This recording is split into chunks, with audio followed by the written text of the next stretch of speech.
press the bell icon on the YouTube app and never miss another update. Hey, what's up guys? Today I'm going to show you how to find top dead center with two easy tools that you can find at any local auto parts store, AutoZone, Advanced Auto Parts, or any place that you might see a compression gauge and a vacuum compression gauge. So I'll go over the tools you need to find top dead center with two easy tools, and it'll take you about 10 minutes. Here we go. Alright guys, so you're trying to find top dead center on your motor. So here's an easy way of doing it. The four things you're going to need are your compression tester gauge with the hose and the adapter. Now make sure the adapter that you have fits the car that you were working on. You're going to need a vacuum pressure and a compression tester all in one. See, this side right here is the pressure and this side right here is the vacuum. So this is a combination tester all in one. You're going to need a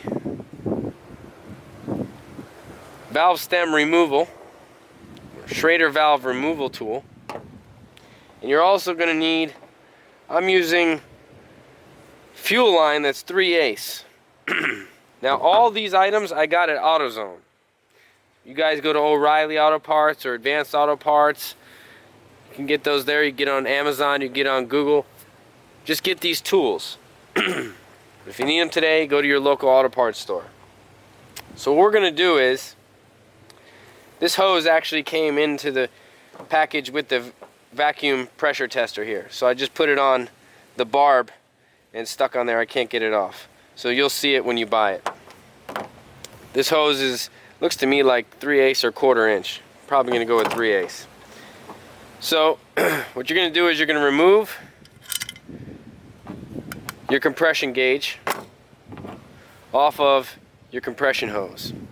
Then you're going to remove the adapter that goes into your spark plug. You're going to take your Schrader valve removal tool, stick that in there, remove the Schrader valve. So that's out. You're going to put back on your vehicle adapter for the spark plug cavity.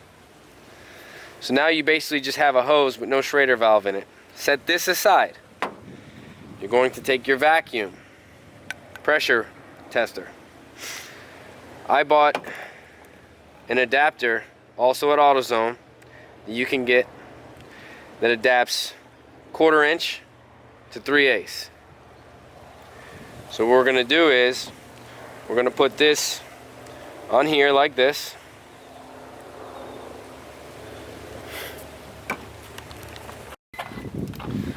So it looks like that. After you have that done, small hose lines going to your vacuum pressure gauge here.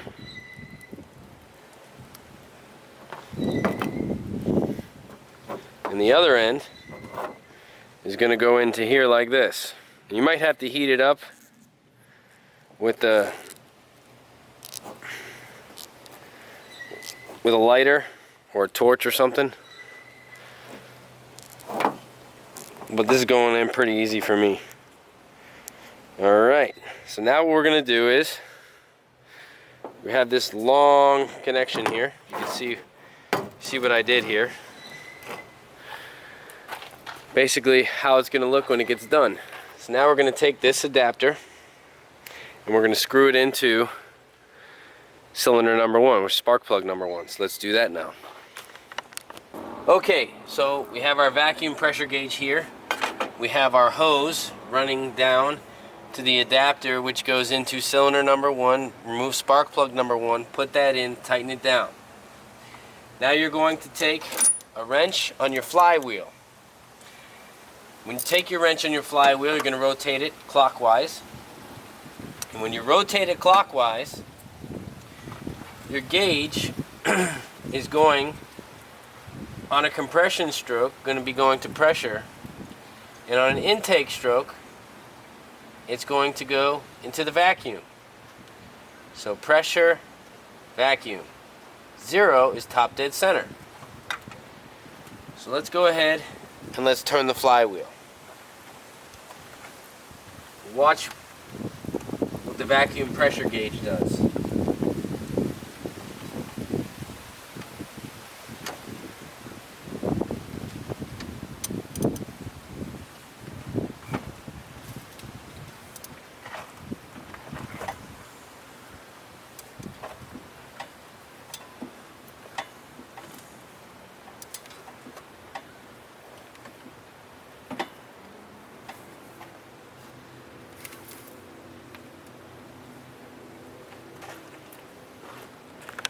Alright, now it's very important that you watch this gauge as I turn the flywheel. Okay, because this gauge goes, you'll see it, it'll go pressure and then it'll want to slide back to 0. But I'll show you how to understand what you're doing. Alright?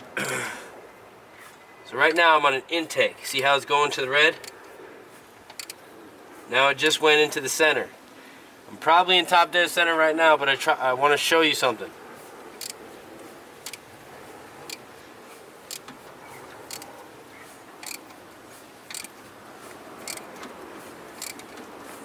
Okay, you see my compression? It started going up.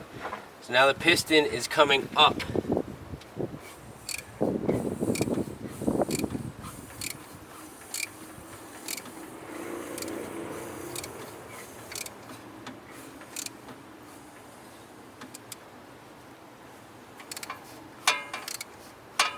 Alright. Now I got pressure, piston's coming up. As soon as we get it down, it's about 10,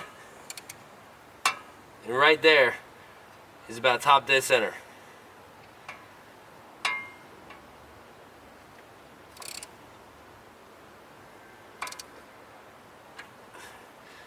So that's top dead center right there. So that's how you find top dead center on a motor. As you guys can see, I'm going to go in. This is an 89 Caprice Chevy 5.0. Go in here. Got to get my light around the top there. You see that little rust spot right there? You see this little rust spot right there? The line in it. Very hard to show you guys. It's got the vibration damper. Yeah. You see this light now?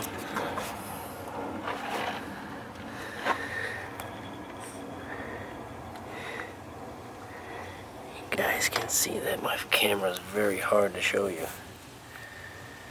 Anyways, there's a indicator down in there that shows you, and we are on top dead center right now.